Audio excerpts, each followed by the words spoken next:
రాండుపుగా ఉన్నటువంటి రాహుల్ గాంధీ గారి వల్ల ఇకనైనా ఆలోచన చేయండి. రేవంత్ రెడ్డి గారు ఇవాళ భారతీయ జనతా పార్టీ మీద నరేంద్ర మోడీ మీద మీరు అవాకులు చవాకులు చేస్తున్నారు.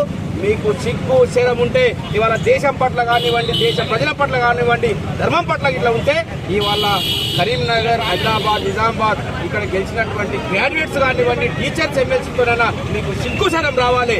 ఇవాళ ఇక్కడ ఉన్నటువంటి తెలంగాణ రాష్ట్రంలో ఉన్నటువంటి యావత్ యువత కానివ్వండి, విద్యావేత్తలు అందరూ కూడా ఇవాళ ఈ దేశాన్ని రక్షించేది కూడా భారతీయ జనతా పార్టీ, నరేంద్ర మోడీ అని కూడా మరోసారి రుజువు చేయడం జరిగింది. ఖబర్దార్, ఇక్కడ రాష్ట్రంలో వెళ్తున్నటువంటి రేవంత్ రెడ్డి త్వరలోనే ఇక్కడ మేము డబుల్ ఇంజన్ సర్కార్ నిలబెడుతున్నాం. ఈ రోజు ఇదే నాందిగా ఇవాళ గ్రాడ్యుయేట్ ఎలక్షన్ లో మా యువత అందరూ కూడా ముఖ్యంగా ఒకటి గుర్తుపెట్టుకోవాలి. ఇవాళ విద్యావంతులందరూ కూడా వ్యతిరేకిస్తున్నారని చెప్పారు. ఇవాళ విద్యావంతులు, యువకులు అందరూ కూడా ఇవాళ భారతీయ జనతా పార్టీ పట్ల ముందుకు వచ్చేసి ఇవాళ ఒక ధర్మాన్ని కాపాడంలో కూడా విద్యావంతులు అందరూ కూడా ఉన్నారనేది ఇవాళ నిదర్శనం ఉంది. కాబట్టి రాబోయే రోజుల్లో తెలంగాణ రాష్ట్రంలో కూడా భారతీయ జనతా పార్టీ సర్కార్ గా రాబోతుంది. ఖబర్దార్, కాంగ్రెస్ పురాముకులారని కూడా ఇవాళ తెలియజేస్తాం.